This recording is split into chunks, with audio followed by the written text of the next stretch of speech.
اس کربلا کے صحرا کے اندر یزید نے جس طرح امام حسین رضی اللہ تعالیٰ عنہ کو شہید کیا اور حضرت امام حسین کے خاندان کو شہید کیا، جب مدینہ المنورہ پر یزید نے مسلم بن عقبہ کو مقرر کیا، جس کو بزرگوں نے مصرب بن عقبہ کہا ہے، تو اس کو کہا 3 دن تک مدینے کا حرم تمہارے لیے حلال ہوگا، جو چاہو تم کرنا، اور شامی فوجوں کو اجازت ہوگی۔ تو وہاں بھی انہوں نے 10,000 تابعین اور 700 صحابہ کو شہید کیا۔ حضرت ابو سعید خدری رضی اللہ تعالیٰ عنہ گھر سے باہر نکلے، کافی بوڑھے ہو چکے تھے، تو انہوں نے حضرت ابو سعید خدری کو پکڑ لیا، کہا تم کون ہو؟ کہا مجھے ابو سعید خدری کہتے ہیں۔ تو کہا ہاں تمہارا نام سنا ہے، اور داڑھی سے پکڑ کے کھینچا اور کہا کہ ہے تمہارے پاس جو ہمیں دو؟ تو کہا کہ میرے پاس تو کچھ بھی نہیں، میں تو فقیر آدمی ہوں۔ تو ان کے گھر ان کو لے گئے، تو 2 کبوتر رکھے تھے حضرت ابو سعید خدری نے، تو وہ کبوتر لوٹ کے لے گئے۔ تو ایک خاتون کے ابھی بچہ پیدا ہوا تھا، اور قابلہ نے، دائیا نے وہ بچہ ماں کی چھاتی پہ لٹایا، اور وہ ماں کا پہلا دودھ پی رہا تھا۔ تو یہ جا کے کہنے لگے نکالو تمہارے پاس جو کچھ ہے، جو کچھ ہے وہ ہمیں دو، ورنہ تیرے بچے کو نہیں چھوڑیں گے۔ تو ماں بچے سے مخاطب ہو کے کہتی ہے، ابھی بچہ پیدا ہوا ہے اور ماں سے پہلا دودھ پی رہے، کہ بیٹے اگر میرے پاس کچھ ہوتا، وہ قیمتی سے قیمتی چیز بھی ہوتی، تیری جان کے لیے قربان کرتی، لیکن اس وقت میرے پاس کچھ ہے نہیں۔ تو ایک شکی آگے بڑھا اور بچے کو ایک ٹانگ سے پکڑ کے کھینچ کے دیوار کے ساتھ پٹک کے مارا، جس سے دماغ کا بھیجا نکل گیا۔ کیا کیا زیادتیاں نہیں کی۔ 700 صحابہ ہررا کے واقعہ میں شہید کیے یزید نے، اور 10,000 تابعین شہید کیے۔ مسجد نبوی میں ممبر رسول کے ساتھ گھوڑے باندھے، اور وہ ممبر رسول اور مصلی رسول کے قریب لید کرتے رہے۔ 3 دن تک مسجد نبوی کے اندر گھوڑے بندھے رہے، اور مدینہ کی حرمت پامال کی۔ مدینہ کے گھروں کے اندر یہ بدکماش داخل ہوئے، اور جو بدکاریاں انہوں نے کی، کلیجہ منہ کو آتا ہے۔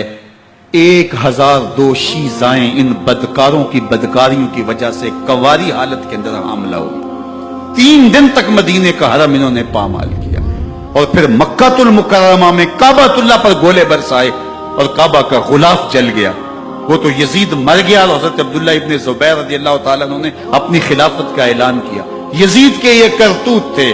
ادھر اہل مدینہ کو ستایا، ادھر اہل مکہ کو ستایا، اور رسول اللہ صلی اللہ علیہ وسلم کے خانوادے کی بے حرمتی اور توہین کی۔ نہ صرف انہیں قتل کیا گیا، ان کی لاشوں پہ گھوڑے دوڑائے۔ ابن سعد شمر جو ہے وہ خیموں میں داخل ہوا، اور مخدرات اسلام چادریں چھیننے کی کوشش کی۔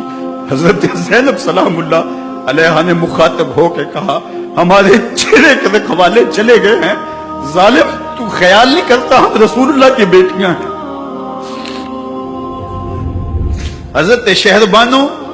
حضرت زین العابدین اور حضرت زینب سلام اللہ علیہ، ان تینوں کو ایک اونٹ پہ باندھا گیا، اور باقی اونٹوں پہ باقی سادات کو، حضور کی شہزادیوں کو باندھا گیا، رسیوں میں جکڑا گیا، اور اونٹوں پہ باندھ کر کے کوفے کی جانب آگے آگے شہیدوں کے سر چل رہے ہیں، اور پیچھے یہ قافلہ چل رہا ہے۔ اور جب یہ قافلہ وہاں سے گزرا جہاں لاشیں پڑی تھی، امام زین العابدین 14 سال کے تھے اور بیمار تھے، اور ان کا حوصلہ نہ ہوا، وہاں غشی ان کے اوپر آنے لگی۔ اور وہ منظر ابن کثیر نے، باقی لوگوں سب نے لکھا ہے کہ پھر جب ان کی یہ حالت ہوئی، تو پھر سیدہ زینب سلام اللہ علیہ، جنہوں نے ابھی تک بڑے حوصلے کے ساتھ ساری مشکلات کا مقابلہ کیا تھا، اب ان کے بندن ٹوٹ گئے اور آنکھوں سے آنسو بہنے لگے، اور سیدہ زینب نے امام حسین رضی اللہ تعالیٰ عنہ کی لاش پہ کھڑے ہو کے،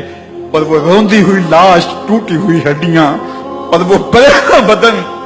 کٹا ہوا سر نیزے کی نوک پہ، اور لاش یہ پڑی ہے، تو حضرت سیدہ زینب نے مدینے کی طرف منہ کر کے جو ہے وہ حضور سے فریاد کی، رسول اللہ، اے پیارے آقا، یا جدہ ہو، اے ہمارے نانا محترم، یہ دیکھیے آپ کا حسین پڑا ہوا ہے، بدن سے کپڑے اتار لیے گئے، خاک ہوائیں اڑا رہی ہیں، اور اس کے اوپر چادر جو ہے وہ مٹی کی پڑ گئی ہے، یا محمد آہو۔ اور آگے فرمایا حضور آپ کی اولاد کاٹ دی گئی، اور پھر کہا بناتوں کا سبایا، حضور دیکھیے آپ کی بیٹیوں کے ہاتھ باندھ دیے گئے، اونٹوں پہ کس دیا گیا ہے، سرے شہیدہ آگے آگے چل رہے ہیں، راستے کے اندر ایک جگہ آئی اور ان کو اتارا گیا۔ رات کا موقع تھا، ایک خاتون آئی اور اس نے کوئی کھانا پیش کیا ان کو اور کہا کہ میں کسی زمانے میں حضرت سیدہ فاطمہ تو زہرا کی نوکری کیا کرتی تھی، ان کی لونڈی تھی، ان کی کنیز تھی، اور آج مجھے پتا چلا کہ آپ لوگ گزر رہے ہیں، تو میں نے کہا کہ میں اپنی مخدومہ کے خاندان کی خدمت کروں۔ اور پھر اس نے کہا کہ اس وقت سیدہ کی گود میں ایک 6-7 ماہ کی بچی تھی جس کو زینب کہا کرتے تھے، تو سیدہ زینب نے کہا کہ اماں اگر پہچان